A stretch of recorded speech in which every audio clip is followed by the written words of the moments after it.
scarcity of Bitcoin and the scarcity of knowledge of Bitcoin is a once in a very infinitesimal amount of time for you as the individual to change the trajectory of your family, not just for yourself. It's for your entire family and everyone that comes after you. We're all sitting here. I mean, I don't watch it, but I watch you watch it, watching Bridgerton or Downton Abbey. I love me some Bridgerton. I can't get into Downton Abbey. But the point is that like we all watch these shows where this concept of there's the people upstairs and the people downstairs, and there's the people that have and there's the people that work for the people that have. Ugh, I want rich people problems. Who am I gonna marry? I must keep myself well regarded in society. Exactly. Sure, right?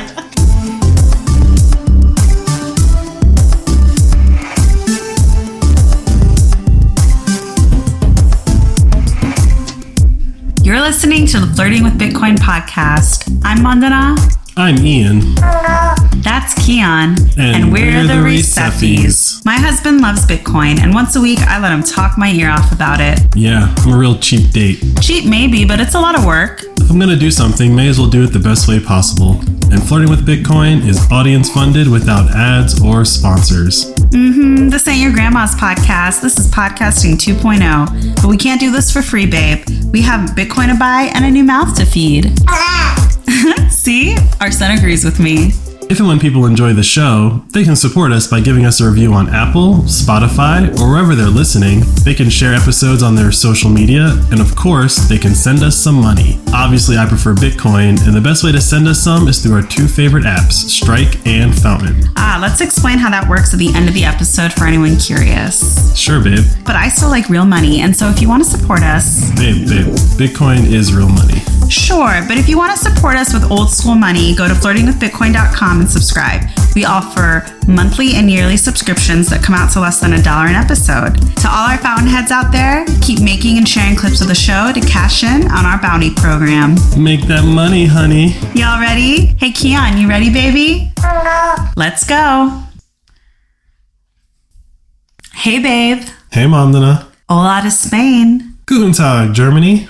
Good day, Canada. Hola, Brazil. Sawadee, Thailand. Good day, UK.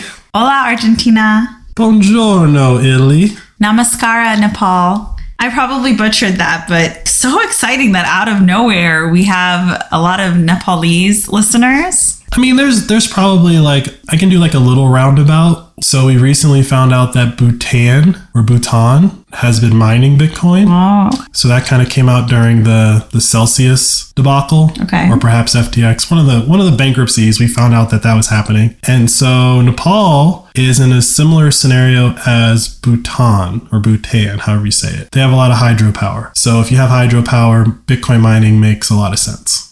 This is very exciting. Welcome. There's also, I don't know if it's happened yet. If it hasn't happened, it's about to happen. They have a Bitcoin conference in Indonesia.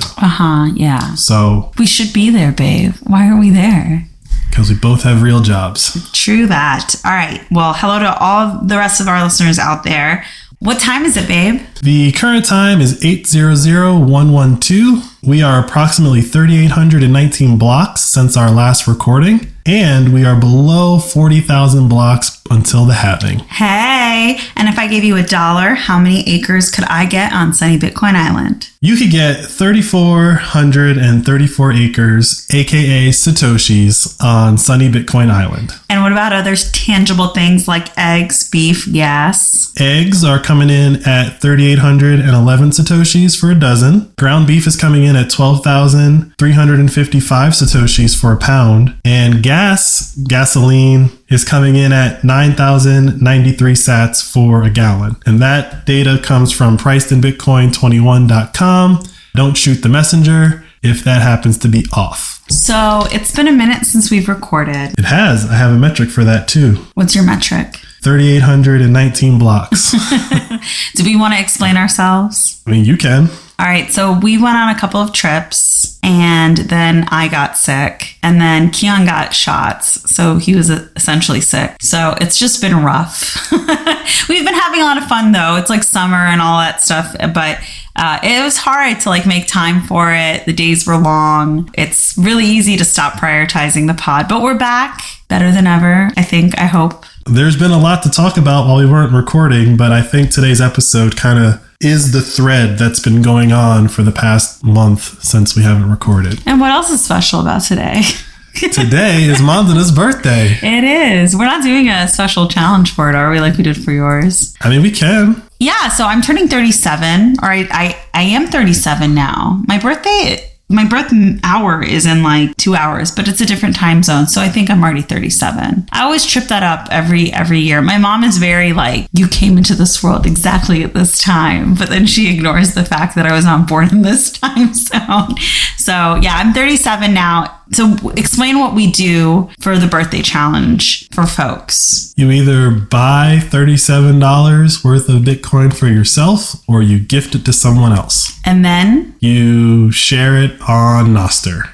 And you use the hashtag, I think it's just Flirting with Bitcoin Challenge, actually. It is Flirting with Bitcoin Challenge, yes. Okay. Yeah, you will pick a lucky winner. Yeah, now that we're saying this, I don't really like this. Okay, what should we do instead? I don't know. I just really, personally, I don't like, and we'll pick a lucky winner. I've just never been a fan of that. And it wasn't really fun to like have to do it last time. Mm-hmm. That's kind of why I like the clips. Yeah. Like the clips are like, you did a thing and here's your fair share. All right. So no more challenges? I don't know. I don't like to pick a lucky winner. Let me think about it while we record and we'll come back to it. All right. So we won't do the challenge. You guys got a front row seat at how Ian and I come up with stuff. It's a very scientific method. It's very scientific. We forgot about it. Then we thought we'd do it, think about it on our feet. And then we were like, I like the idea of gifting Bitcoin. You're welcome to give me Bitcoin, even though my money is your money is my money, and our Bitcoin is shared. I'm welcome to give you a Bitcoin. Oh yeah, you're very welcome to gift me a Bitcoin, but it still would be our Bitcoin. Yeah. But I would want to know where you got that money from, because we have a lot of bills to pay. We've had an expensive summer.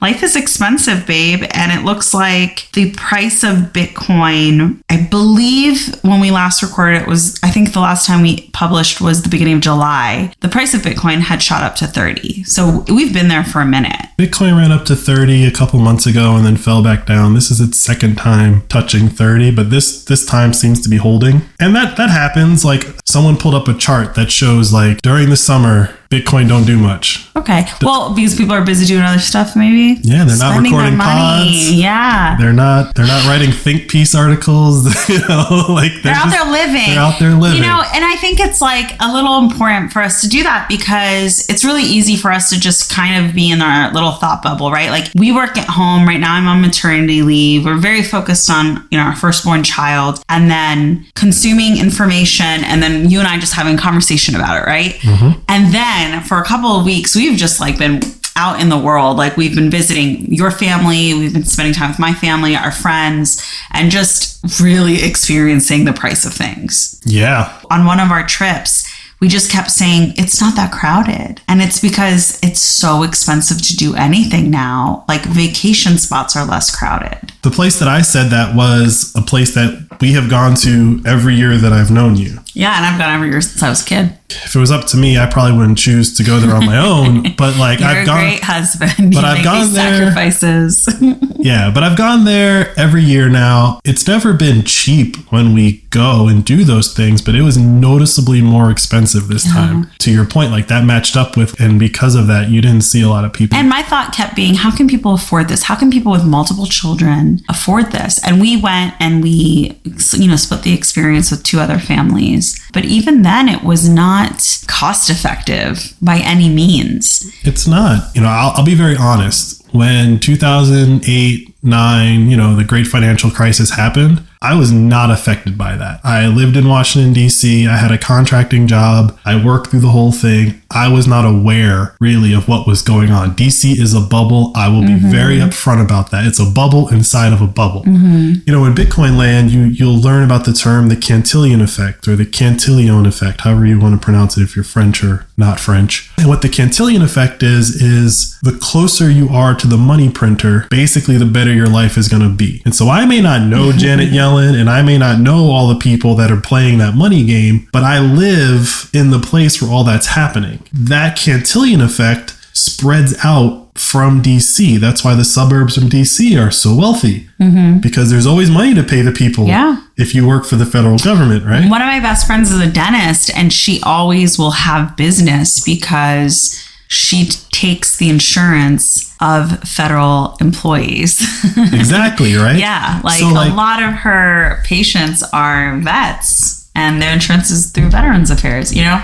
For this vacation is like within driving distance of DC. When we're home, we don't really go out a lot anymore, COVID and or now a baby. And we like cooking our own food generally. That too. Yeah, like we are big fans of knowing where our food comes from. Right. And so going to the beach and having to like basically eat out every day in a town that's like a tourist trap. Right. Like you see the price, not so much of the price that they, in my opinion, even want to charge. It's probably the price that they have to charge. Yeah. Either A, they lost business during all these COVID years and they're refilling their coffers, and or the price of all of their inputs has gone up. Yeah, crab has gotten so expensive. We went to this one place. I remember the first time you and I went to the beach, it was like the first like crab house that you and I went to. Every time we've gone there, it's been packed. I know. There's always been a line. It's like we drove past. We would have to strategize. Yeah, and like we drive past like 6 other crab houses to go to this one place, and I'm like, okay, there's a line here. Can we just go to a different one? No, we have to go here. No. Fine. Real Marylanders, no, you got to do the right crab house. Fine, but my point is that this time I was driving there with that same thing of like, oh god, it's gonna be like a 2.5 hour experience. Like we're gonna stand in line and wait and all this fun stuff, and we walked right in, and it's kind of like, okay, that's weird. And then they give you the menu and you see the prices, you're like, that makes sense. Yeah. And so, and again, I was sitting there and I was looking at every table going, how does everyone afford this? Well, some people can afford it. Yeah. I mean, we were lucky enough to be able to afford it. So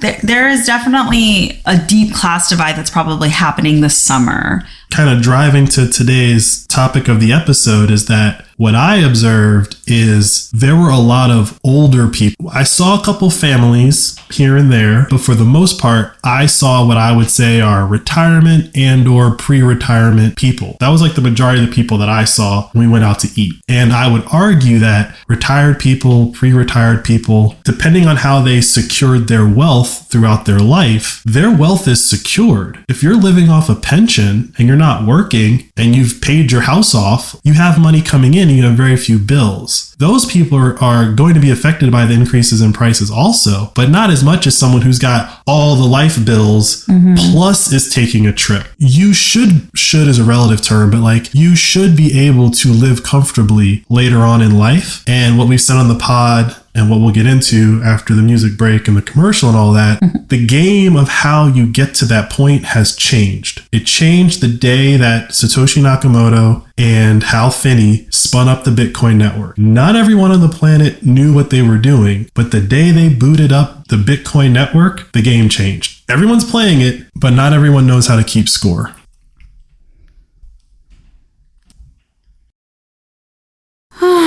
What's wrong, babe? I don't know. I guess I'm worried I'm not saving enough money in Bitcoin. Aren't we all? You don't seem worried. Like with most things, you just gotta set a goal and work towards it. But even with a goal, the price of Bitcoin changes so much, it's hard to keep track. I understand. That's why I created this Satoshi Savings Calculator. And how can that help? First, you decide how much Bitcoin you want to acquire. 1 Bitcoin. Great. Then you gotta decide how much time you want to give yourself to acquire that Bitcoin. Before the next halving, duh. That's also great because the calculator only lets you pick halving dates. Anything else I need to enter? Just how often you want to buy and which currency you want to use. Oh, so rather than buying it all at once? To loosely quote Desmond Tutu, if you want to save a whole Bitcoin, you gotta do it like you eat an elephant. 1 bite at a time. That's gross, Ian. But true. Focus, babe. Where can I find this calculator? The pod's website, flirtingwithbitcoin.com. Wait, you haven't been to the website yet? Let's get back to the show. Thank you so much for the info, babe.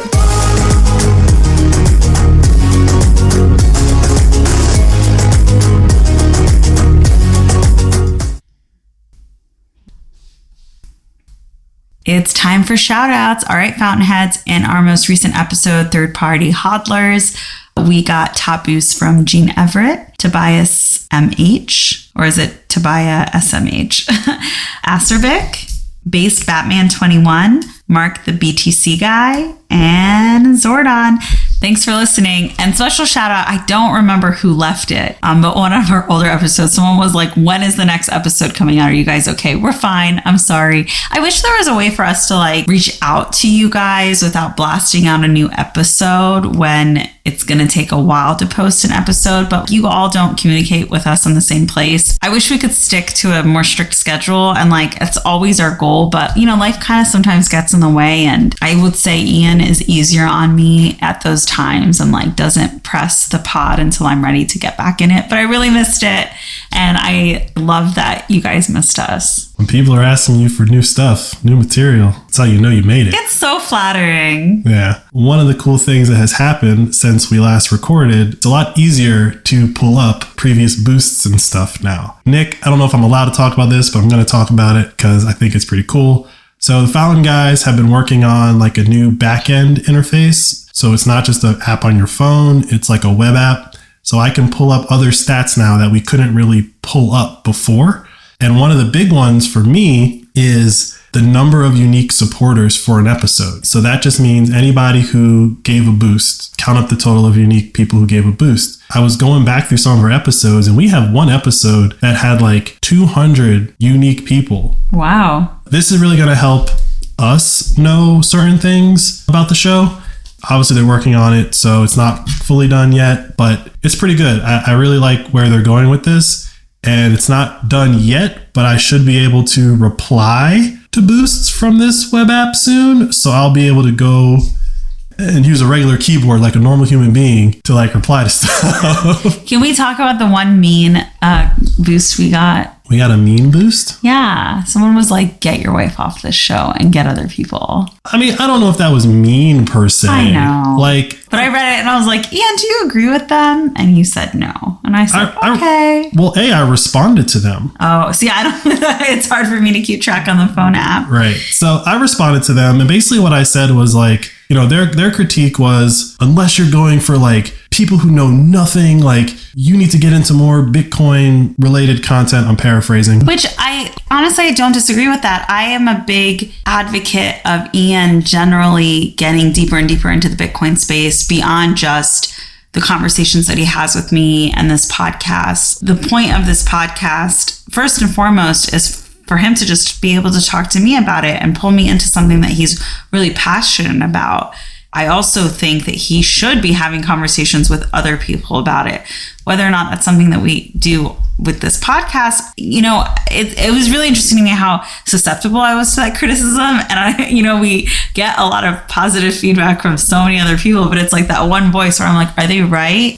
We've kind of run our course? Is talking to me like not interesting? But it was very sweet the way like you immediately shot it down. You were like not even going to entertain the thought. Full disclosure, this podcast is Mandana's idea. That was part of my response to this person. I can't find it because I'm on the spot right now and I don't want to slow down the flow of the conversation. But also like the people that I would want to interview or like do some type of interviewing show, they're out there doing interviews. Yeah. I could, in theory, have a schedule of interviews and we could bring them on and people have reached out to you and offered to come talk on the show as well. And they have, and we probably eventually will get there. But as you said about like our recording schedule, it's like we don't have a set schedule. So we can't really have a show that's like recording a bunch of interviews and putting them out. I do think that if ever we start doing this more in a full-time capacity, you know, hopefully Bitcoin runs up to 10 million at the next halving and then we can do this full-time, right? In a full-time capacity, yeah, you can have a more like traditional Bitcoin show. But right now, no, our audience is people who don't know anything, specifically the significant others of Bitcoiners who the Bitcoiners themselves are having a hard time bringing them in.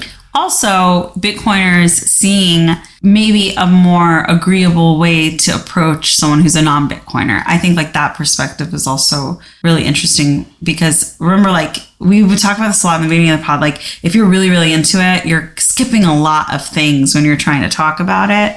And so hopefully our conversations and like the questions that I have help guide how other people can approach people in their lives about Bitcoin. Yeah. And at the end of the day, like we're just trying to get people to feel comfortable with the idea of Bitcoin. Because if you're not comfortable with the idea, you're not going to be able to absorb any of the other information. And that's kind of like the genesis of today's episode is I have a coworker who I'm slowly orange pilling, and he's asking the right questions. Like, he's seeing the possible solution that Bitcoin provides, but he's still not comfortable with this idea because of the background that he comes from, aka his previous job and what he was doing in the financial world. But at the same time, I don't try to like tell him like you're wrong. I just say like, no, you're asking the right questions. I can't sit here and teach you everything. You need to go read this book. You need to go consume some more information and content on your own. If you have questions, I will gladly answer more questions, but I can't just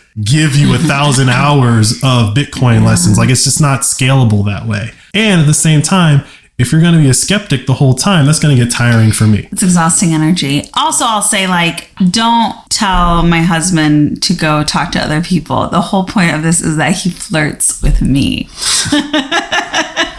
There's that too, right? Like, I haven't really thought through like what an interview show looks like. But you can't be flirting with them. Right. Like, I mean, Yeah. it's gonna be a bunch of flirting with Bitcoin with Ian and not his wife. Yeah. that's so crypto bro of you. My thing is, if I don't put a lot of thought into what an interviewing show looks like, it's gonna degenerate into every single other one. Yeah. And I just don't want those already exist. And I think that's why Ian's first thought was, Monzo, there are a lot of podcasts about Bitcoin out there. And I was like, yes, but. Yeah. So Mandana's angle, I think, is a very valid angle. And I think this mean boost that you're referring to. And they didn't mean to be. They didn't. I'm putting that in air quotes, mean boost. I'm a little sensitive. Yeah. I think that there is a category there. And I think that every 4 years, there's going to be a new wave of people. As we're building up this podcast and this quote unquote, I hate the term, but this brand, I would hope that when all of our listeners have their friends and family start texting them as the price of Bitcoin is running up, because they're seeing it now. Like, oh, I remember you were talking about Bitcoin when it was like 3,000 and now it's 150,000. Like, hey man, can you like tell me about what is Bitcoin? Exactly, right? So hopefully when that happens, we've established ourselves as like, here's a really simple, gentle podcast for you to start. It's not technical analysis. It's not like comparing Bitcoin to energy, because you don't understand what energy is. So you can't even compare two things. You know, like, we are people's de facto response to be like, oh, here's this cute couple that have a podcast. It's very fun and light. And you can go from there. That is who we're going for until further notice.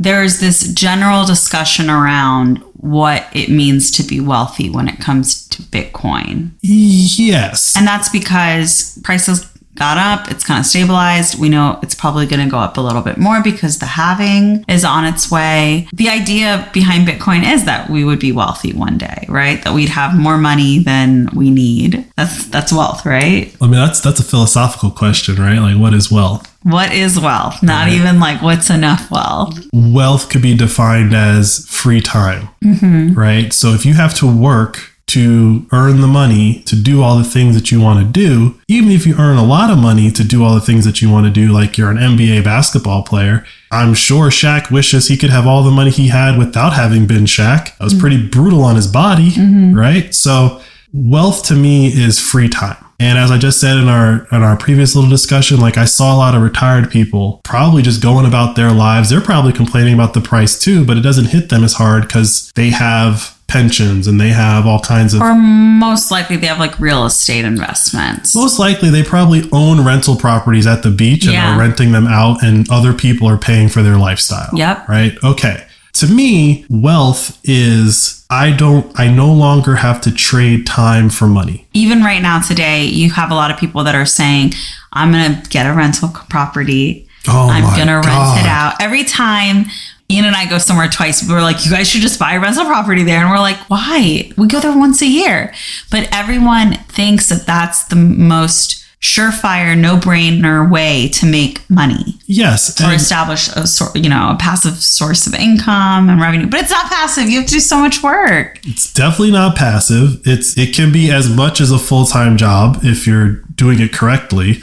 They're not wrong when they say, like, you can make money by buying a place and renting it out. Part of the way you make money is, okay, if you can rent this out enough where it's paying the loan that you needed to acquire to get this property, because if it can pay for itself, the appreciation on the property becomes your wealth building mechanism. If it's paying for itself and it goes from X to X plus 50%, that gap there is my wealth.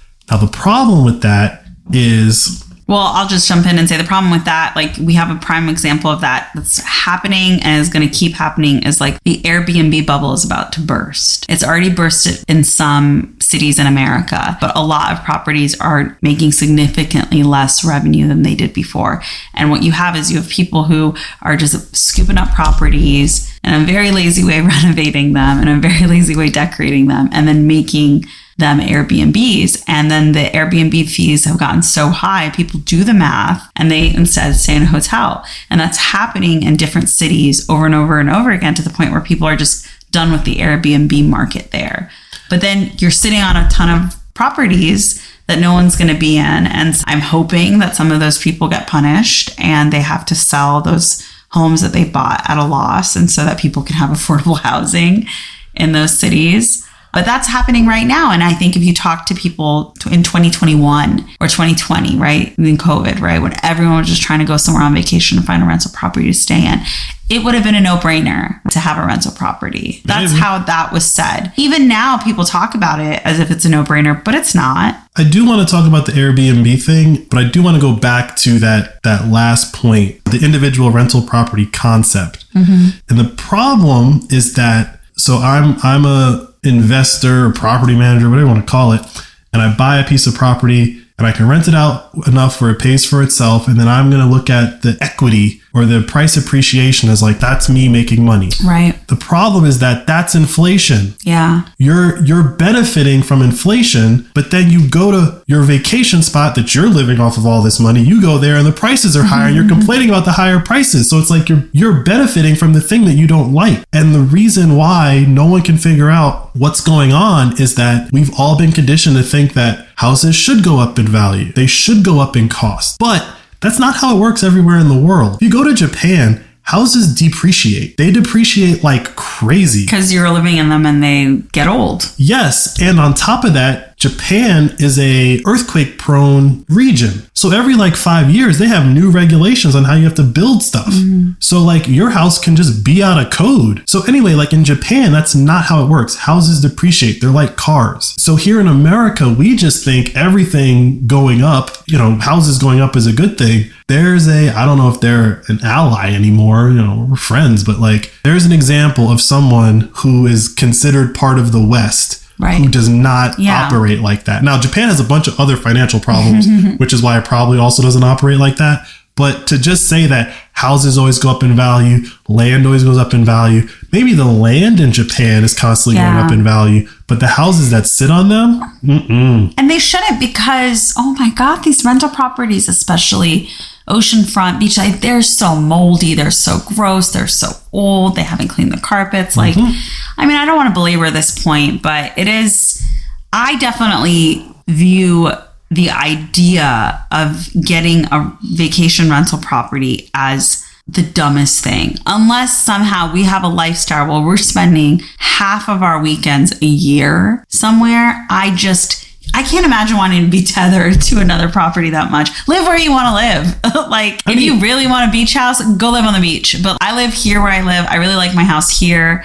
I'd rather put more of my money here where I live. It's just a conversation that people regularly have with us as if it's a no-brainer. And I mean, I think we always brush it off. But then I'm like, well, you don't listen to our podcast.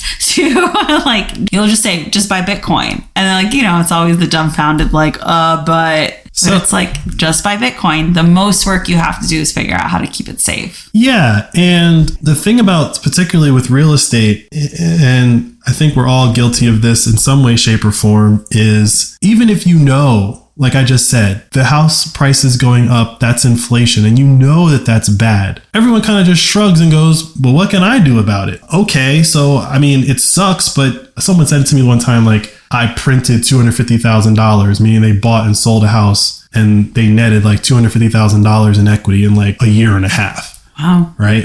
But they said the word printed, and I was like, that's kind of funny. But it's like, what can you do about that? If you actually were to learn, and this is where I was talking with my coworkers, is like, when you actually learn what Bitcoin is and you understand what it is that you're actually buying and owning, I'm not saying you're going to sell your house, but people start scheming on, should I take all my equity out? Should I take out a second mortgage, get that equity, and put it into Bitcoin, right? Because it's so easy to go down that trail of thought. Because people do the math and they go, okay, the equity in my house I can't get at unless I at least, bare minimum, you got to borrow it or sell your house. Those are your two options. Now, selling your house is not a fast way to get at the equity in your house. So most people will, and it's not convenient, right? You got to move all your stuff. So most people will just borrow against their property value, right? You bought it at $100,000. Your house is quote unquote worth $200,000 now. The bank will loan you $100,000 on your equity because if you don't pay, they're going to take your house. Cool.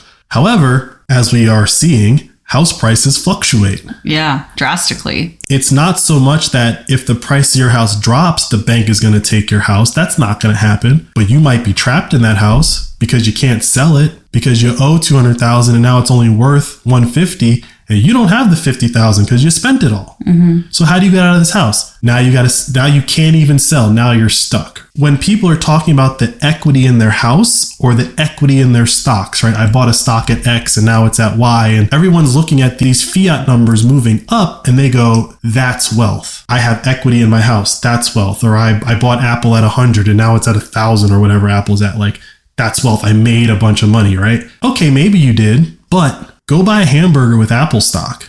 Go buy a hamburger with home equity. You can't. You always have to convert that profit into something else before you can actually benefit from it. And in that process of converting it to something else that you can benefit from, usually a home equity loan or selling your stocks, I guess, I don't know. Well, if you sell your stocks, you're paying capital gains tax. If you sell your house, you're paying capital gains tax. So right there, you're kind of trapped already. And technically, if you sell your Bitcoin as well, but the idea is that you would just be spending your Bitcoin. Well, here's the thing, is that I can go to El Salvador. Also, the assumption is in the future, 10 years down the line, more places in America would be accepting Bitcoin. Maybe it might be next year. We don't know. But you say something like you know. No, I'm just saying, like, we don't know what the timeline's going to be. Yeah. But what we do know is that if I move my Bitcoin onto Coinbase and sell it, Coinbase is going to snitch on me. Let's just be clear. They're going to be like, we don't want to get in trouble with them, so we're going to tell on you because you converted your Bitcoin to dollars. However, if I go out into the world and I see a shirt that I like and I offer the person Bitcoin for the shirt, that's just between me and that person. When I said earlier, like, the game has changed and not everyone knows how to keep score. People used to keep score with things like equity in their homes. And that's why people bought multiple homes, right? I got houses, beach houses all over the place. They're going up in value. Miami's going gangbusters. You know, you can sell condos like in 30 seconds in Miami. Okay, fine. But all that's coming to an end. I think, like, you look at any real estate market in the United States and or the world right now, and for some reason, they're all flatlining and or declining because the thing that was keeping those prices going up kind of stopped. So what you're saying is, instead of having to do the quote unquote paperwork to get your wealth out, Bitcoin is your wealth. Exactly. You know exactly what the value is. It is what it is. Exactly. And you have access to it whenever you want. So then this goes to, because Ian already told me what your coworker was asking you about, which is how much Bitcoin is enough. And so it's one thing to say, like, all right, conceptually, you need to understand that if you're trying to accumulate wealth, do it in Bitcoin. Don't do it in these other traditional ways of the past, because there's a new game to play. What do you say to someone who's asking you, how much Bitcoin am I supposed to have? You know, it's funny. Like I said, I was talking to my coworker last week, and, you know, I had just recently read and watched a bunch of stuff about this topic. So when he kind of made the statement, I was like mentally prepared. Because this is the topic that all the other podcasts are talking about right now. It's the idea of Bitcoin wealth. It's not that all the other podcasts are talking about this topic. It's that when the BlackRock ETF news broke, people's first reaction was they're going to buy up all the remaining Bitcoin. Yeah, we talked about that. Right. And while that may be true, I don't think they're going to be able to buy all the remaining Bitcoin. Because we got some. Well, we got some. There's I forget the number. Let's just call it 2 million Bitcoin remaining in the world to be mined. If Bitcoin keeps appreciating in price, even if people want to convert that into fiat, dollars, euros, yen, you only have to sell less and less of it every time, right? So let's say we go to sleep and we wake up and Bitcoin's at $1 million. Okay, that changes our life a little bit. I'm staying asleep. but if you go back to sleep and you wake up and it's $10 million, whatever number of your Bitcoin you were going to sell at 1 million, you're selling a lot less of it now. Yeah. And so the people, real Bitcoiners, know the longer you can go without having to sell any of it, the better. That's the game. So, yes. So that's why, I say, maybe in 10 years when America starts accepting Bitcoin, because I even think, and it doesn't matter, right? You're always on the Strike app, if I encounter a place that accepts Bitcoin, which I haven't yet, I would convert my dollars to Bitcoin during that transaction. I wouldn't be spending the Bitcoin I have now, which is what we would be doing if we were in a situation where we wanted to purchase something with Bitcoin. But when if you're purchasing something with Bitcoin, the person is going to present you with a Lightning invoice, and then you can pay from cash balance on your Strike through my Strike account. Yeah. Thinking of Bitcoin as your savings or where you're accumulating your wealth, you wouldn't be dipping into your savings to go buy a t-shirt. Well, yes and no. This is part of the Bitcoin is wealth. Think of if you go to any financial planning seminar and they're going to say you got your checking account, you got your savings account. And if you're smart and you're a business person, you got your LLC that sits on top of that. The money goes into the LLC, and then you pay yourself out of your LLC, and then you pay from out of your LLC to your checking account, from your checking account to your savings account, right? All of that is kind of how we're taught to do things. Bitcoin operates the same way. Your Lightning wallet is your checking account. Your multi-sig unchained account, that's your savings account. And that should, in theory, be a one-way street. Yeah. You're only pushing in. You can't even spend that out in public if you wanted to. So again, how much is enough Bitcoin? So when your coworker asks you that question. So this is a tricky question, because my answer is, you being the person that's asking the question, you could never answer that. You don't even know the number for yourself, because, forget Bitcoin. How much dollars is enough? Yeah. It's the same question. Is $1 million enough for you? And that goes to, are you this into Bitcoin or this panicked about your future, whatever it is, to want to take out a loan on your mortgage so that you can buy more Bitcoin? Well, that is where you can kind of head when you're thinking like this. Well, that particular example is part of why I say Bitcoin is wealth, right? Because hypothetically, let's say we were in the 25th year of paying this house off. We only got 5 years left, and the whole house is roughly equity. And let's just say, for the purpose of this example, we're already past this current halving that's coming up, and we are 10 months away from the next halving. And you, knowing everything that you know, everything that you've learned so far in this podcast for 1.5 years, and I said, Mandana, I think we should take all our equity and push it into Bitcoin before the halving. Baby, I would follow you blindly through this plan. If you came to me with that, you were so risk averse, I'd be like, all right, Ian's thought it through. We can't lose. My point here is that I'm stressing out just thinking about it. So why aren't we doing this? We are not 25 years into our mortgage. But my point here is that, let's say 3 years ago, you wouldn't have agreed to that in that exact same scenario, right? So you've learned enough about... you flirted with me enough. But you've learned enough about Bitcoin where that... But that's the thing. I'm assuming that this is what your coworker is going through, where he's like, shouldn't I be putting more into this? Why am I not? Is it dumb of me to not? And then I think you can't help but feel like you're gambling a little. And then it's okay, should I put more money into it? And then you're really behaving like a gambler, even though you're not.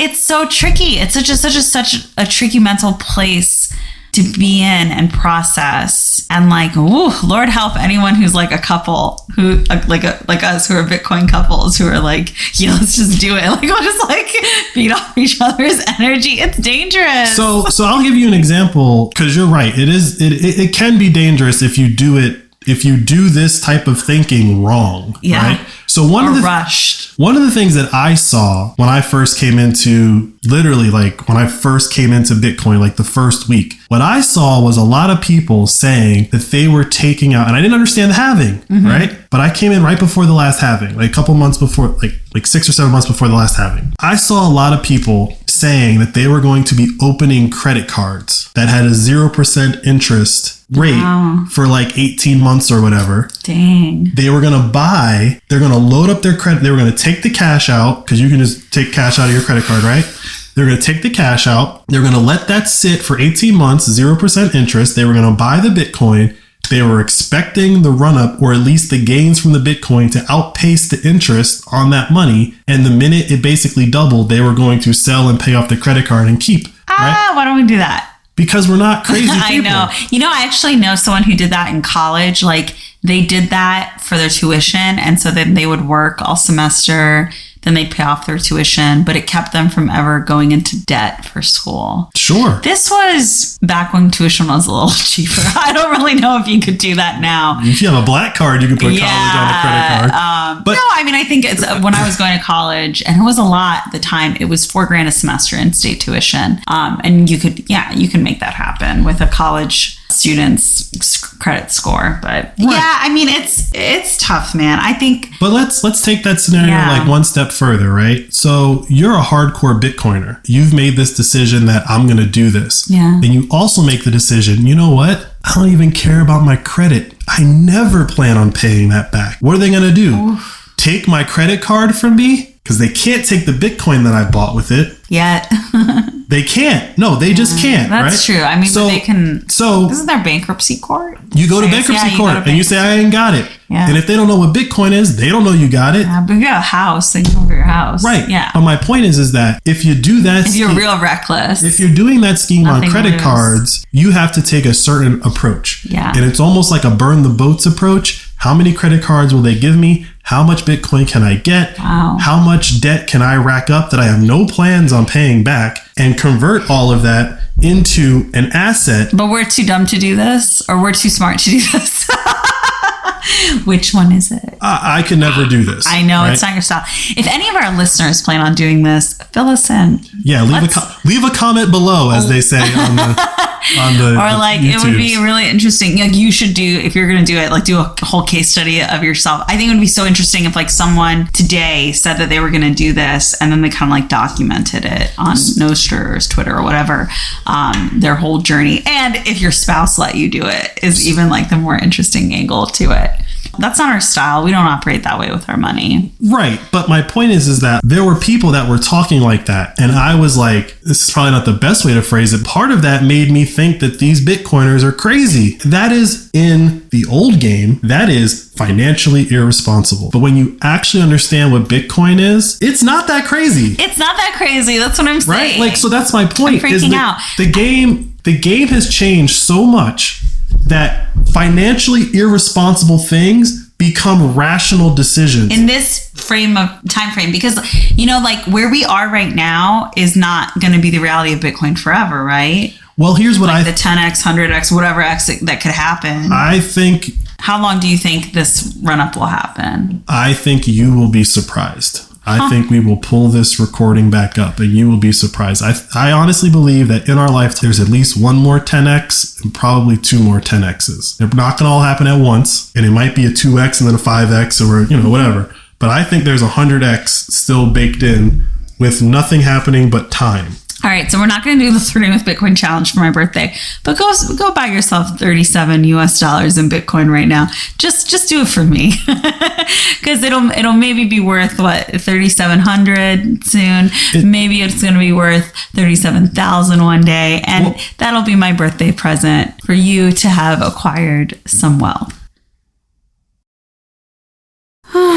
What's wrong, babe? I don't know. I guess I'm worried I'm not saving enough money in Bitcoin. aren't we all? You don't seem worried. Like with most things, you just gotta set a goal and work towards it. But even with a goal, the price of Bitcoin changes so much, it's hard to keep track. I understand. That's why I created this Satoshi Savings Calculator. And how can that help? First, you decide how much Bitcoin you want to acquire. 1 Bitcoin. Great. Then you gotta decide how much time you want to give yourself to acquire that Bitcoin. Before the next halving, duh. That's also great because the calculator only lets you pick halving dates. Anything else I need to enter? Just how often you want to buy and which currency you want to use. Oh, so rather than buying it all at once? To loosely quote Desmond Tutu, if you want to save a whole Bitcoin, you gotta do it like you eat an elephant, one bite at a time. That's gross, Ian. But true. Focus, babe. Where can I find this calculator? The pod's website, flirtingwithbitcoin.com. Wait, you haven't been to the website yet? Let's get back to the show. Thank you so much for the info, babe.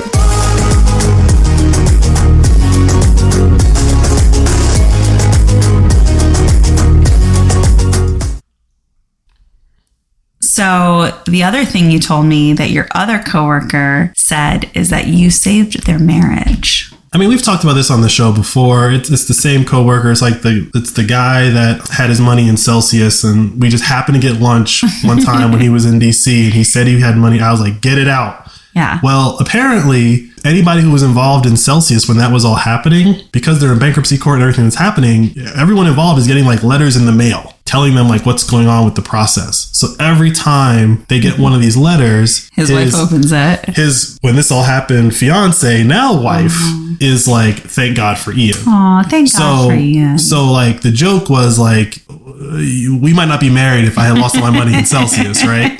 But yeah, I mean, Celsius is a great example of, I remember the day that I heard about Celsius enough to say that I went to the website, I looked at it, it was very interesting, right? And it's very sexy, right? Like, I love sexy. Yeah, it's like, give us your Bitcoin and you can earn 5%, 7%, 10%. I forget. I think it was double digit interest, right? And so like, again, in the old game, if someone tells you they're going to give you 10% interest on your money, you can't get that anywhere else. That sounds like a rational financial decision. And no one would be faulted for seeking out a 10% return on money that's just sitting. I don't fault anyone for doing that. But like I said, January 3rd, 2009, the game changed. Now you can almost be certain that anyone who's offering you a yield is scamming you. Yeah. Like it's almost. But do you feel that way about like fiat as well now? Yes. Yeah, I do too. That's my point, is that like before Bitcoin, you would just compare rates at banks and say, oh, well, they're giving me this and a toaster. Right. There was always some like gimmick to like get you in the door and get you to deposit your money. And they make it easier to deposit your money. So it's like direct deposit. Cool. So it goes from my employer to my employer's bank account to my bank account here. And I don't have to cash a check anymore. Okay, that seems convenient. All right, cool. And once I set that up, I'm probably not going to find another bank. All right, cool. And then what happens? Oh, the rates start going down. Well, at what point did you start looking for a new bank with a new yield? Because before anyone knew it, they were all at zero. And now here comes this new economy, this crypto economy, and people see 3%, 4%, 5%, 8%, 9%, 12%, 17%. And you're like, my money's just sitting doing nothing. This is a rational decision. But because the game has changed, you need to understand the rules of the new game. And the rules of the new game are, if there's yield, there's probably a scam. You need to find a better tagline for that. If there's yield, you need to hit the field. I'm going to work on it. Okay. But like, so that like one concept from Bitcoin, forget about the fiat world. You just go into the crypto world and you look at everything that had yield and you look at all the things that blew up, and everything that blew up had some kind of yield, because the question becomes, where is the yield coming from? So that's a rational question to ask in the cryptocurrency world. No one asked the question over here. And when you ask the question over here, you don't even get an answer, because they say, oh, it's too hard for us to explain and da-da-da. It's like, okay, maybe. But at least over here, they try to explain it. With all the things we talked about today, what is your closing thought around viewing the accumulation of Bitcoin as like the mechanism of wealth? I'm asking, like, what do you want to convey to other people? Two things. One statement and then one point. Statement. Doing this podcast has really helped me to understand the value and the scarcity of Bitcoin. Part of what this new website that the Fountain guys are putting together that lets me see stuff that I couldn't see before in the app, I was actually able to piece together, we promote the episode on Fountain, right? We promote all our episodes, and then how much money, how much Bitcoin have we earned from all those episodes? I couldn't really put those numbers together before, right? But I was able to do it. And basically right now, from the amount of money that we spent on promotions and the amount of Bitcoin that we have earned, we've basically been getting Bitcoin at about 1,000 sats for $1, which is a lot less than if we were just out there buying it. Yeah. This is the type of economic calculation that you can do in Bitcoin. In Bitcoin, you know, sats are sats. I could have bought them using cash, or I'm earning them, right? But they're scarce. They are very scarce. They are probably the scarcest thing on this planet. If you actually understand what that means, it's very hard to really drive this point home. But Bitcoin is the scarcest thing on this planet. Think of it like an element on the periodic table. It sits above hydrogen. Now, we can't measure how much hydrogen there is on the planet. We can't measure total, all those different elements, but we know they exist in some quantities. Of all those elements on that table, Bitcoin is the most scarce. All right. Even at 2.1 quadrillion Satoshis, that's still a lot less than the number of hydrogen atoms that exist, or gold atoms that exist, or any type of material that we would use to measure wealth, right? And we've used many different materials over time. This thing called Bitcoin, Satoshis, if we get to the smallest unit of them, these Satoshis are extremely rare. And if you have 0 of them, if you have 0 Satoshis, you don't understand what rare and scarce means. If you could go to the store today and buy a Michael Jordan rookie card for $1, would you do it? If you could go to the store and buy 3,434 Michael Jordan rookie cards for $1, would you do it? Most people would say yes to at least one of those questions. Why? Because people know that rookie cards are rare. And a rookie card of the most well-known basketball player in the world has some value. Now, when people got Michael Jordan's rookie card on day 1 out of college, people thought he was going to be good, but they didn't know he was going to be Michael Jordan. So there's a lot of people that traded Michael Jordan's rookie card for other players. Like, right? What, 10,000 Bitcoin for a pizza? Exactly, right? Now, no one's faulting the guy that traded the Michael Jordan rookie card, because again, we didn't know. We didn't know how rare or how scarce Michael Jordan was going to be. He's a once-in-a-generation athlete. You can argue if LeBron is the next coming. I think people would debate that, but whatever. But my point is that like scarcity denotes value, and Bitcoin is the most scarce thing on this planet that we know of. If you're trying to convince your significant other of why you should invest in Bitcoin, it's more scarce than gold. It's more scarce than diamonds. It's more scarce than anything that people assign value to. The trick right now is that most people don't understand that. So if you can just flip that bit in your brain and take that on as like, this is something that's scarce, that's when you will hit that FOMO feeling of like, I don't have enough. I don't have enough. I don't have enough. I need more. And that's when you'll also, I think, have some calmness around your concerns of your own personal wealth. Exactly. So for example, just like a quick example of like what's about to happen, I believe in the next like the halvings coming up. So that's 1. So the next 5 years, we're going to have 2 halvings in 5 years. There are 96 million multimillionaires in the world. There's only 21 million Bitcoin. So of all of those people, they can't all get 1 Bitcoin. But you can. Now, if you can, I think you should. But when you get 1 Bitcoin at $30,000 and you go, is that enough? It's because that fiat $30,000 is attached to it. But if you were to take that away and just say, I have 1 of something that many people who have a lot more wealth than I do in the fiat world, they're eventually going to want my 1. They want everything. That's why they're wealthy. What will they trade for this 1 when they figure out what I just figured out? And Satoshis are so scarce, but the only thing more scarce than Satoshis is the number of people who understand how scarce it is. Do you know what's more scarce than that? No. True love. I think there are more than 21... I think there are more than 21. I'm just trying to close up this episode. than real 20. true love. I think there's more than 21 Real million true people love. who have experienced true love. Not like this, baby. Well, no, I don't. I think there's only two Bitcoin people. true love. I think there's only two people that have experienced our love. Bitcoin is a once in a, I mean, I would almost say like empire opportunity. And that sounds pretty hyperbolic. Empire, what does that mean? Well, you're Persian. You guys had an empire. Doesn't really exist anymore, right? Okay. The Romans had an empire. It doesn't really, well, some people think it still exists, but it doesn't really exist anymore, right? But the things that they created, specifically their money, it outlasted the empire. We still talk about the money of the Persian Empire and the money of the Roman Empire. The one thing they didn't have going for them is the information network. They couldn't communicate their money empire and their moneyness around the world. But Bitcoin is a new empire. We say it's an island. It is an island. And it's an island that's going to grow into a money empire similar to Rome, similar to Persia, similar to Florence, and all these other countries that have had like global money, regardless of how fast or slow it moved. No one knew Rome was going to be Rome on day one. No one knew Persia was going to be Persia on day. No one knew these things were going to blossom into what they were. Because if they did, everyone would have moved to Rome.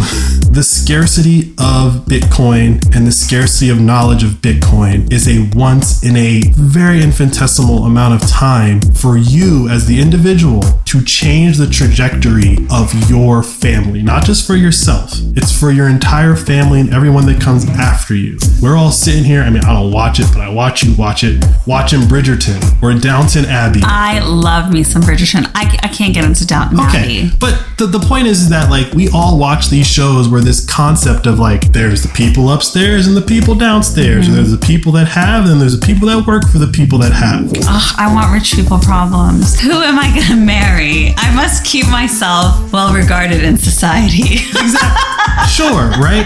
Who pays attention to Bitcoin right now, gets involved in Bitcoin right now, can be the wealthy of the world. And I feel like this is probably a conversation for another day, is my concern about the people who do hoard a lot of Bitcoin right now, like Michael Saylor. Mm-hmm. Like, sure, he likes Bitcoin, but what do we know about him? If Bitcoin does hit 100 million, like, oh my God, the few wealthy people who do have that flip switch for them mm-hmm. and are buying up all the Bitcoin, that's just, we're already laying out like what wealth inequality just for like the next empire, so to speak. But I don't really want to get into that conversation now. Let that simmer, baby. We can talk about that next week. Is that a good teaser? Yeah, how Michael Saylor having a large amount of Bitcoin is not the problem that everyone thinks it is. Okay. I can't wait.